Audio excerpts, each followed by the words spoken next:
नमस्कार श्रोते हो, दीपक रेगे कथाकथन चॅनलवर तुम्हा सगळ्यांचं मनापासून स्वागत. श्रोते हो, तुम्ही ऐकताय पाऊस काळ ही विजय जाधव लिखित आणि मौज प्रकाशित कादंबरी. आज ह्या कादंबरीचा भाग 15वा. पाण्यानं दम टाकला आणि मैदानावर चर्चांना ऊत आला. माणसं वरचेवर टेकाडावर जायची. आमच्या गावच्या रस्त्यावर मावळतीकडे तोंड करून उभी राहायची. पुरात हरवलेलं गाव जाग्यावर तरी राहिलं असेल का याचा अंदाज घ्यायची.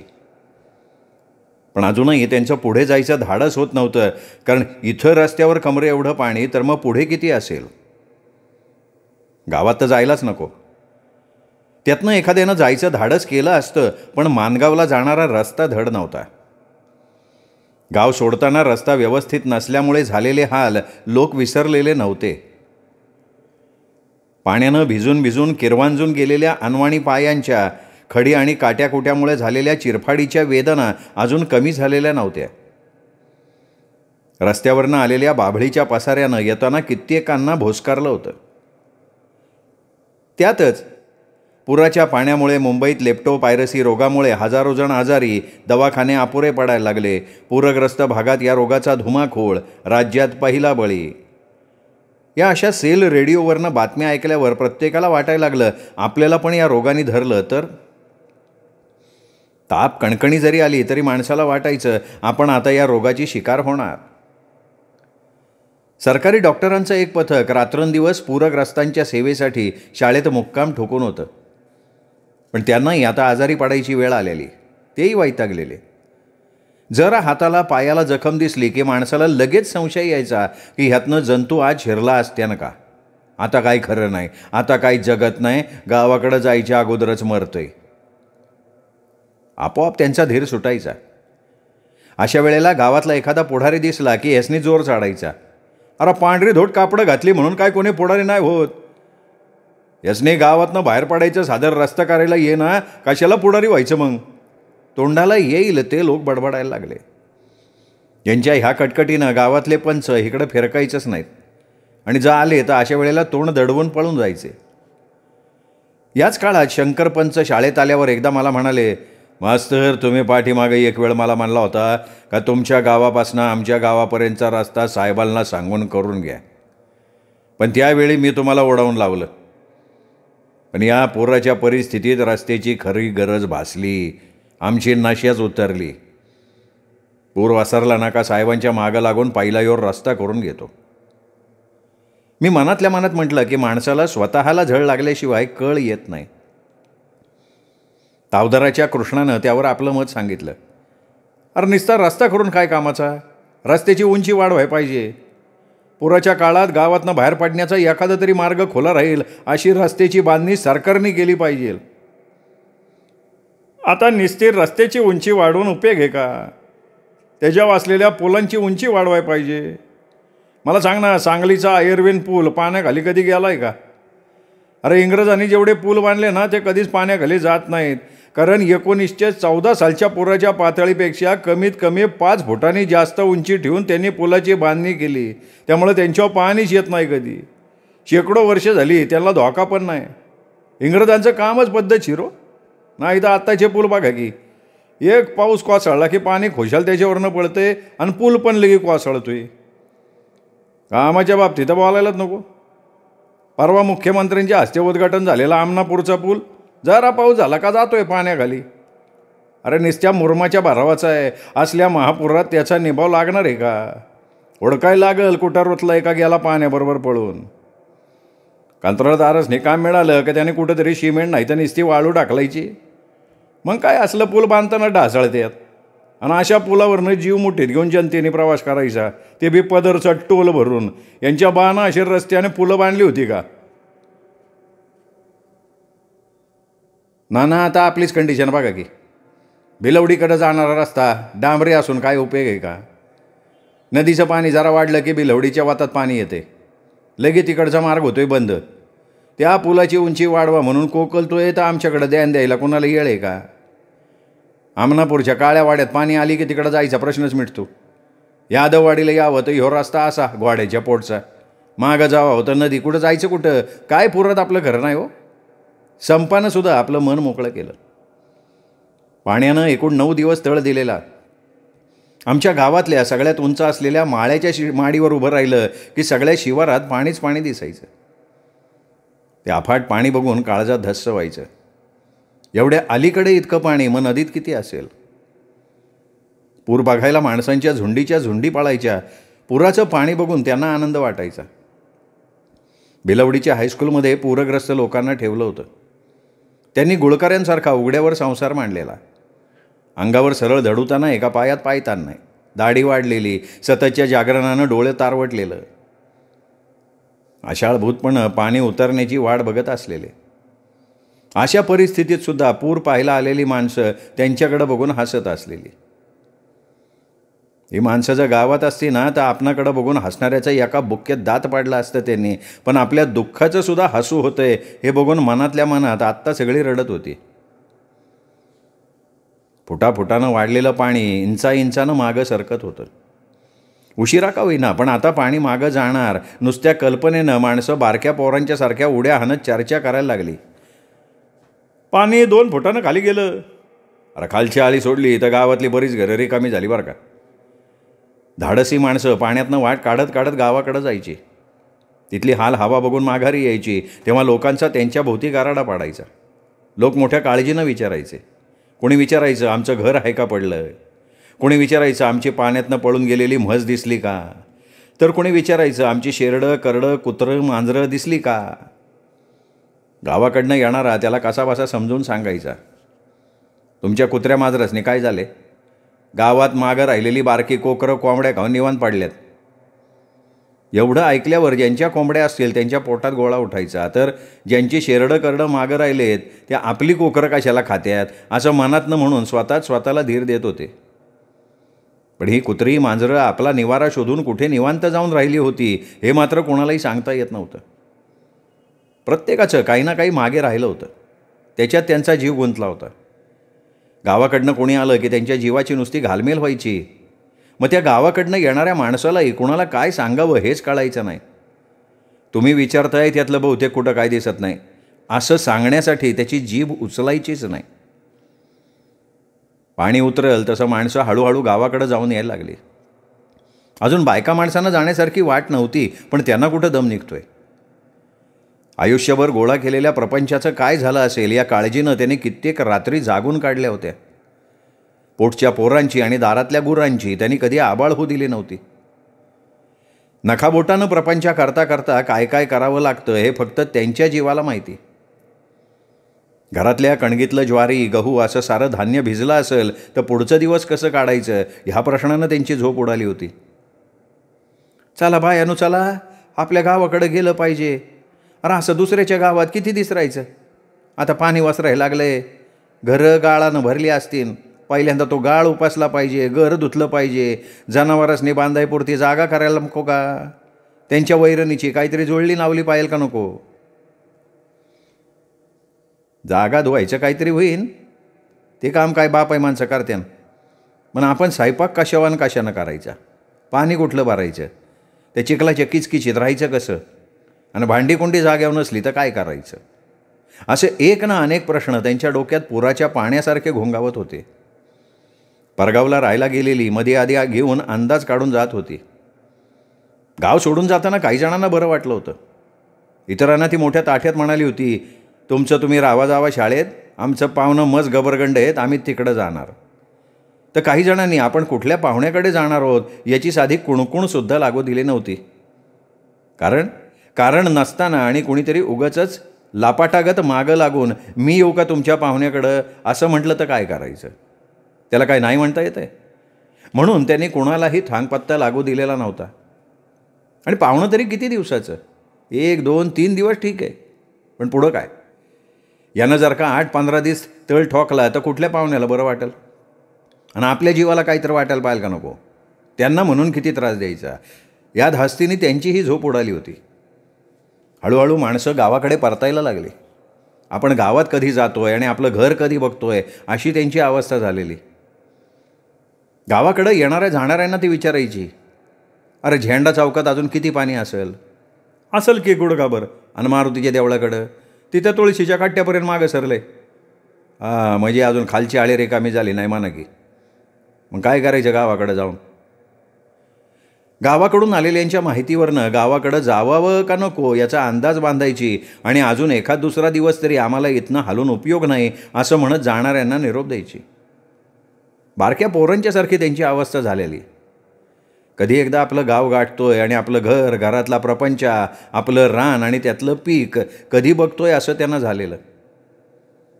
पण पुराच्या पाण्यानं हे सगळं जाग्यावर राहिलं असेल का या नुसत्या कल्पनेनं त्यांच्या मनाचं कोळसं होत होतं. सर आज आम्ही गावाकडे जातो, गीता मावशीनं पुढं येत मला सांगितलं. मला गीता मावशी पूरग्रस्त म्हणून या शाळेत आली त्यावेळेचा प्रसंग जसाच्या तसा आठवला. ती इथे आली त्यावेळी तिच्या मनाची उलघाल चाललेली. तिच्या नजरेसमोरून शेंगांना लगडलेलं सोयाबीन तरळत असलेलं. बघता बघता 5-50 हजाराला झटका बसलेला. शिवाय व्याजानं काढलेलं 20,000 व्याजासकट भरणार कसं? हे सगळे प्रश्न तिच्या भोवती फिरत असलेले. पैशासाठी गेल्या गेल्या महादेवांनानं जर तगादा लावला तर काय करायचं? एवढ्या सगळ्या ओढाताणीतनं तिने 4 पत्र्याची पानं आणली होती. ती छपरावर मोकळीच ठेवली होती. आता ती पण पाण्यानं पळवलेली असणार. रोजगारी करून मिळालेलं 2 पोती गहू बाहेर काढायला फुरसत घावली नाही. सगळा परपंच पाण्याच्या स्वाधीन करून अंगावरच्या कपड्यानिशी बाहेर पाडावं लागलं. पावसाच्या पाण्यासारखं तिचं डोळं गळत असलेलं. शाळेत आल्यापासून तिने एक कोपरा धरलेला. तिची जेवणावरची वासनाच उडालेली.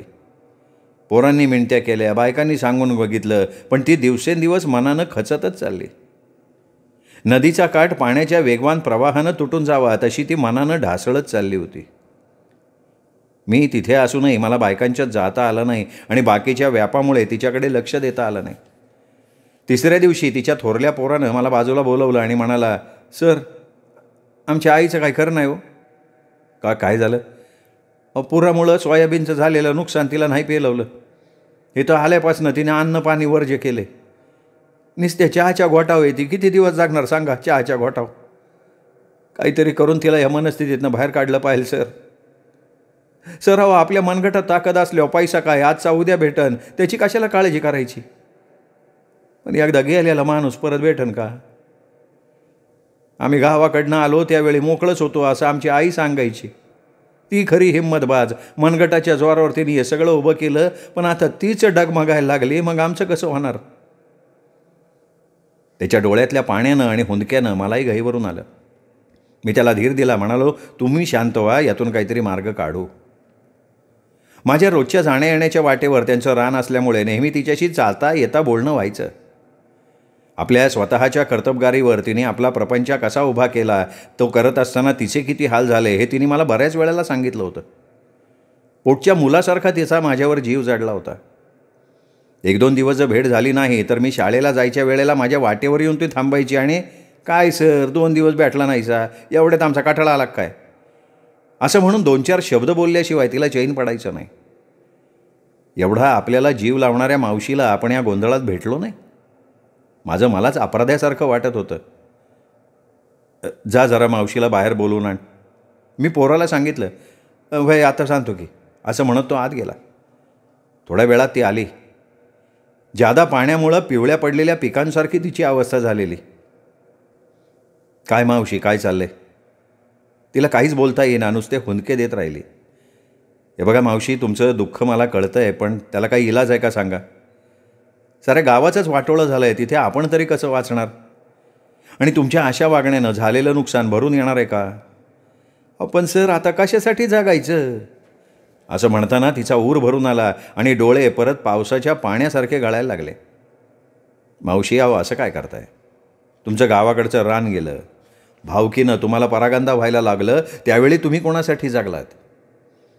मावशी, तुमच्यासारख्या वाघाचं काळीज उरात घेऊन जगणाऱ्या जिगरबाज बाईच्या तोंडी हे असले शब्द शोभत नाही. तो आलेल्या प्रसंगातनं काहीतरी मार्ग निघेल, पण त्यासाठी थोडा धीर धरला पाहिजे. पैसा तुम्ही कष्टानं मिळवला होता, तो काही तुम्ही वाईट मार्गानं घालवलाय का? काळ्या मातीत ओतलाय तो. कधीतरी तिला आपली दया येईल. जर तिने मनात आणलं तर पुन्हा पहिल्यासारखे दिवस येतील. काळजी करू नका मावशी, परमेश्वरावर श्रद्धा ठेवा, हेही दिवस जातील. मला तुम्ही मुलासारखं मानलंय, माझं तेवढं ऐका, पुन्हा जोमानं उभं राहा मावशी. मी कळवळून बोललो आणि माझ्या विनंतीचा परिणाम झाला. मुळातच खंबीर मनाची मावशी उरात जळती जखम घेऊन काही घडलं नाही अशा आविर्भावात वागायला लागली. आपल्या शब्दाला मान दिल्याचं समाधान मनाला वाटलं. त्या दिवसापासून आज अखेर तिने कधीही डोळ्यातनं पाणी नाही काढलं. पण सर, आज आम्ही गावाकडं जातो असं म्हणताना मात्र तिच्या मनाचा बांध फुटला होता. अहो सर, तुम्ही आणि तुमच्या गावानं आमच्यावर उपकाराचा डोंगर उभा केला हो, कसा फेडणार तो? मावशी, कसले उपकार घेऊन बसलाय? आम्ही फक्त आमचं कर्तव्य केलं आहे मावशी. तुम्ही आता गावात जाऊन राहणार कुठे? त्यापेक्षा माझ्या घरी राहिला तर बरं होईल.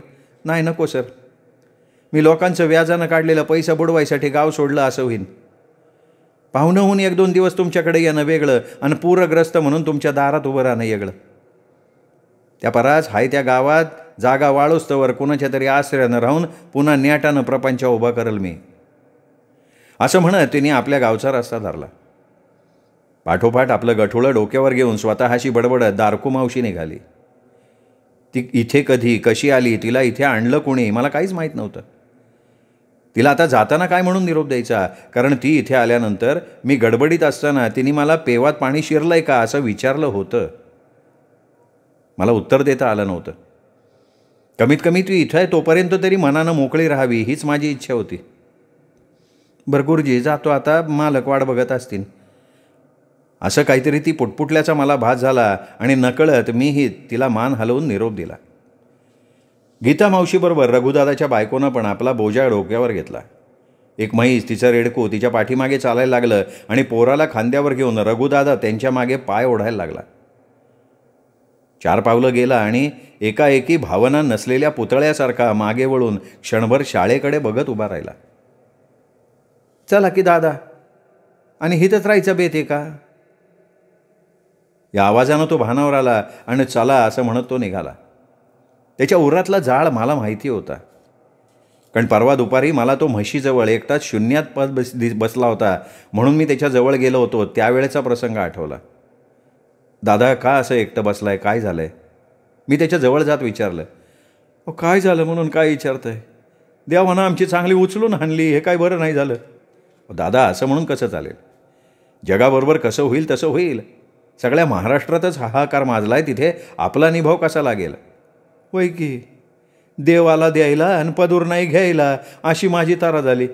आपल्या हातानं आपलं वाटोळं करून घेतलंय. ते कसं काय? सर, अहो, जवळजवळ 15,000 ते 20,000चा कापूस बुडालाय पाण्यात. दर वाढल्यावर एकदम कापूस बाजारला न्यायचा म्हणून घरात साठवून ठेवला होता. कापूस आता पाण्यात राहिला असेल का? कापसाच्या पैशाच्या जीवावर घराची पाडभिंत पडायला जालती, ती बांधून घ्यावी आणि उरलेल्या पैशातनं जरा जनावरांनी निवारा करावा असा भेद केलेला. आता कशाची भेद बांधतोय आणि निवारा करतोय? सर, पुरानं काय बरं नाही केलं. धुमाळकीत केलेलं 1 एकर सोयाबीन गेलंच, पण त्याच्याबरोबर केलेल्या ऊसाच्या लागणीचं बी वाटोळं झालं बघा. ऊसाच्या सुरळीत पाणी शिरल्यावर आता काय ऊस राहतोय हो, त्याचं पण मातेरं झालं. काय एकीकडनं झोला बसलाय होय? सर, तुम्हाला पटणार नाही, पण कृष्णाकाठचा शेतकरी कमीत कमी 5 वर्ष तरी उबदारी येत नाही. 5 वर्ष माग गेला तो. काय खरं नाही बघा, माणसातनं उठलो सर. पावसाची सर आली म्हणून दोघंही मैदानावरनं पळत शाळेत आलो आणि तो विषय तिथेच थांबला. पाठमोऱ्या झालेल्या रघुदादाकडे बघत असताना त्यावेळेचा प्रसंग आठवला. बरं मास्तर, आम्ही बी निघतो आता. तुम्ही कावा शाळा सुरू झाल्यावर येणार का? रंगाबाद, तुम्ही सुद्धा निघालात? जातो की आता, कुठवर इथं राहायचं? नाही, ते खरं आहे हो, पण तुमची घरं अजून रिकामी झाली नसणार. अनुपयोग काय रिकामी होऊन तरी? पाल्याची खोपटं पाण्याबरोबर वाहून गेली असणार. मग आता तुम्ही राहणार कुठे? बघू कुठं तरी राहायचं. इथं तुमच्या गावाला तरी किती त्रास द्यायचा? माझी कबुतरं जागल्यात का मेल्यात ते बघायला पाहिलं ना. इथं राहून काय करणार? तुम्ही या आता सावकाश, काय शाळा काय लगेच सुरू होत नाही. चलतो आता, असं म्हणत वादळात भरकटलेलं पाखरू परत आपल्या तळावर उतरण्यासाठी मागं फिरावं तसा रंगा आबा आपल्या गावाच्या रोखानं निघाला. पुराचं पाणी पाठीमागे सरकलं तशी माणसं आपल्या घराकडे परतत होती. परत जाताना आपल्या शिवाराचं झालेलं वाटोळं बघून त्यांच्या मनाचे कोळसे होत होते. काळ्या ओढ्यातनं अजूनही गुडघाभर पाणी पळतेलं. सगळ्या रस्त्यावर गाळाचा थर पसरलेला. त्याच्यावरची खडी बारक्या पोरांच्यासारखी राडीराड झालेली. हिरव्यागार उसाच्या पानांवर गाळाचा थर बसल्यामुळे तपकिरी रंगाची चादर पांघरून शेवटच्या घटका मोजत बसलेल्या म्हाताऱ्या माणसासारखा तो दिसत होता. झाडाझुडपांचा पसारा साऱ्या रस्त्यावर आलेला. त्यावर प्लॅस्टिकची कागदं, खताची मोकळी पोती, पालापाचोळा, चिंदकं, बोचकी सगळं अडकून पडलेलं. कागदं पताकांच्यासारखी वाऱ्यावर फडकत असलेली. रानातनं जागोजागी मरून पडलेली जनावरं दिसत होती. कुणाची म्हैस, कुणाचा बैल, शेरडं, करडं, कुत्री, मांजरं, डुकरं. पुरानं साऱ्यांना आपल्याबरोबर पळवून आणलं होतं. त्यांचा जीव घेऊन, त्यांना बेवारशी टाकून तसाच निघून गेलेला. त्यांच्या अंगावर आता किडं वळवळायला लागलेलं. त्याची घाण सगळ्या शिवारात सुटलेली. त्यांनी आता हळूहळू माती होऊन मातीत मिसळून जायचं. पुरानं कुणाची माती केली नाही. साऱ्या नदीकाठच्या लोकांच्या स्वप्नांची माती केली होती. शिवारातलं पाणी बघून माणसांच्या डोळ्यातलं पाणी मात्र आटलेलं होतं. रस्त्यानं चाललेल्या रंगाआबाचा विचार चाललेला. अनवाणी पायानं चालताना त्याला रस्त्यावरच्या काट्याकुट्याचं, खडीचं, गाळाचं कशाचंच भान नव्हतं.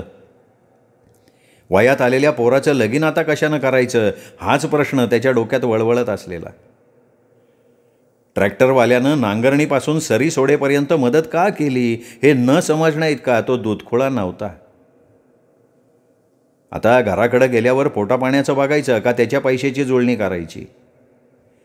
त्याच्या नजरेपासनं आपल्या पोरीला लांब कशी ठेवायची हे सगळे प्रश्न, उत्तर मात्र कशाचंही मिळत नव्हतं. फक्त निमूटपणे चालणं.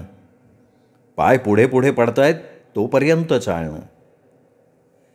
गीतामावशीची नजर आपलं रान हुडकत असलेली. रान जसं जसं जवळ येईल तसं तिच्या पायातलं बळ सरत चाललं होतं. ती मुकी झालेली. तिच्या पाठीमागनं येणारा तिचा पोरगा मुका, त्याच्या मागनं येणारी म्हैस मुकी, तिचं रेडकू मुकं. सारी मुक्यांची जत्रा. कुणी कुणाबरोबर आणि काय बोलायचं. गीतामावशी आपल्या शेताजवळ आली आणि तिचं काळीजच फाटलं. 2 एकर सोयाबीन गरिबासारखं तिच्याकडे बघत असलेलं. पुराच्या पाण्यानं नाचून त्याचा खुर्दा केलेला सोयाबीनचा हुरडा झाला आणि हिरवीगार तेल लावल्यासारखी दिसणारी पानं गेल्या आठवड्यापासून पिवळी पडत गळायला सुरुवात झाली. तळापासून शेंड्यापर्यंत नुसत्या शेंगाच लगाडलेल्या. कमीत कमी 25-30 पोत्याला मरण नव्हतं, पण आता काय. हातात निव्वळ कुचक्या काटक्या, त्यांचा वास सुटलेला. वावरात अजून जागोजागी पाणी असलेलं. आत पाय टाकला तर गाळात गुडघाभर रुतल. तिने विचाराच्या नादात आत टाकलेला पाय मागे घेतला. आत जाऊन रुतून बसलं तर बाहेर कोण काढणार. महादेव अण्णाचं व्याजानं घेतलेले पैसे कोण फेडणार. का जावावं सोयाबीनसारखं ह्याच मातीत मिसळून. विचार करता करता तिचं ध्यान नरसुबाच्या बाभळीकडे गेलं. खुळ्या कावऱ्यासारखी जगातला सारा पालापाचोळा आपल्या अंगावर घेऊन ती दडून बसल्यासारखी वाटत होती. आणखीन कुठनं पाणी येतोय का म्हणून टाचा उचलून भेदरलेल्या नजरेनं बघत असलेली. तिच्यावरचं नरसुबाचं निशाण अगोदरच फाटलेलं, त्यात वाऱ्या पावसानं आणखीन त्याची दायना केलेली. ओढ्यातली पाणकणसं पाण्याच्या रेट्यानं आडवी तिडवी झालेली. गीतामावशीला नरसुबाचं ध्यान झालं. नरसुबा आहे का गेला पाण्याबरोबर वाहून. पण असं कसं होईल. साऱ्या शिवाराचा मालक त्यो, त्याला जाऊन कसं चालन. कसला आलाय मालक. साधं पोराचं पाणी त्याला थांबवता आलं नाही. त्याच्या जीवावर सारं शिवार निर्धास्त होतं, पण त्याच्याच नाका तोंडात पाणी गेल्यावर आम्हाला काय तो पोरातनं वाचिवतोय. आपणच उघडा पाडला, मग आम्हाला कुठलं पांघरून घालतोय. वावर करायला घेतल्या घेतल्या पहिल्यांदा फोडल्याला नारळ वाकडा तिकडा फुटला. तवाच मनात शंका आलती. त्यानं धावायचा तो शकून धावला होता. आपल्याला तो कळला नाही, यात त्याची काय चुकी. अरे काय गीतामावशी, कुणाची काय चुकी झाली. काय एकटंच बडबड करताय. पोरगा बरोबर होता तो कुठे गेला. पाठीमागनं येणाऱ्या रघुदादानं विचारलं. अगं बाय आत्ता होता की इथं. मज घेऊन गेला वाटतं पुढं. मग आता तुम्ही इथं काय करताय? का सोयाबीन काढायची जुळणी चालली? त्याच्या विचारण्यात कुठलीही खोच नव्हती, उपरोध नव्हता. त्याचंही मन आतल्या आत तिच्यासारखं रडत होतं. दादा, अरे कशाचं सोयाबीन आणि कशाचं काय? मुसलमान होयाला आणि रोजाचा महिना यायला एकच गाठ पडली. पुरानं दावा साधला, सगळ्यांना मातीत घातलं. अहो हे, पण ते काय आपल्या हातात आहे का? खरं सांगू का मावशी, आताचं काय खरं नाही. हातातला घास तोंडात जाईल तेव्हा तो आपला म्हणायचा. कोण कधी कुठं डाव हिसकून घेईन सांगता येणार नाही, नियमच नाही त्याचा. जोमानं आलेलं पीक कवा कवा पाण्याशिवाय वाळून जातंय, तर काही वेळेला पाऊस एवढा कोसळतोय की वाटतंय आता सगळं वाहूनच जातंय. त्यातनं पण एखाद्या वक्ताला चांगलं पीक आलं तर ते बाजारपेठेत गेल्यावर व्यापाऱ्याची नाटकं चालू होत्यात. हमखास काटा मारणारच. धान्यात माती नसली तरी पोत्यामागं 4-4 किलो तूड धरतात ते. तुमचा मालच चांगला नाही म्हणून त्यांच्या मनाला येईल त्यो दर देणार, वर आपल्यालाच म्हणणार एवढ्या दरानं द्यायचं असेल तर दे, नाही तर जा बाबा घरला घेऊन. त्याला माहिती असतंय आता हिथं आणलेला माल काही ह्यो परत नेत नाही. बोळात गावलंय चांगलं, अडवलं तर काय करणार आहे? वरडून कुणाला सांगणार आहे? सरकारकडं दाद मागायला गेलं तर सरकार आमचंच आहे. आमच्या पुढं सरकार गेलं तर त्याला खुर्चीवर राहायचं नसेल. पावसानं झोडपलं, व्यापाऱ्यानं लुबाडलं, कुणाला सांगणार हो? साऱ्यांनी शेतकऱ्याच्या जीवावर जगायचं आणि त्यालाच मातीत घालायला बघायचं वर, आणि त्याला बळीराजा म्हणायचं. कशाचा बळीराजा? त्याला बळी देऊन हे सारी जण राज व्हायला बघतात बघा मावशी. दोघंही रानाकडे बघत रस्त्याच्या कडेला पायाचा कड घालवायला खडीच्या ढिगावर टेकलेली. रघुदादाचं हुर्दं भरून आलेलं. कोणासमोर तरी मोकळं झाल्याशिवाय त्याला बरं वाटणार नव्हतं. तो पुढे बोलायला लागला. आता माझंच बघा की, कापूस जसा निघल तसा मार्केटला नेला असता तर 4 पैसे तरी झाला असतं. पण आपल्याला जवळ बाजारपेठ नाही आणि व्यापारी कसा काटा मारतोय, काय दर देतोय यातलं आपल्याला काय कळायचं नाही. शिवाय थोडा थोडा कापूस नेऊन भाड्याकडनं तरी परवडायला पाहिलं का नको? जरा दर वाढतेली, 4 पैसे जादा होतेली, आशा बोंबलताय म्हणून सगळा कापूस घरात ठेवून बसलो. आता घरच पाण्यात पावायला लागलं तर कापसाचं काय झालं असेल? सालभर राबलेलं मातीत गेलं मावशी, आणि वर खाता औषधाचं पैसे उराव येऊन बसलं. धुमाळकीत 1 एकर सोयाबीन होतं, ते बी पाण्यानं नेलं. आता मी कुणाला सांगायचं? हे सांगताना त्याला उमका फुटत नव्हता. पापणीच्या कडा ओलावल्या होत्या. पण खरं सांगू का मावशी, एवढा मोठा उन्हाळा, पण मी माझ्या घरच्यांनी ऊन म्हणलं नाही का ताण म्हणलं नाही, रात दिस मातीत राबलो. कापूस लावला तेव्हा वाटेनं जाता येता माणसं हसायची, पण मी त्यांच्याकडे ध्यान नाही दिलं. उन्हाळाभर कधी हाताला खड नाही पडला. देवानं माझ्या कष्टाला यश बी दिलं तर. पण आता वाटतंय की ते समज हिसकवून न्यायचं होतं म्हणून वाट्यात घातलं होतं. एखाद्याचा रोजगार करावा पण शेती करू नये. दादा, कशाचा रोजगार करताय?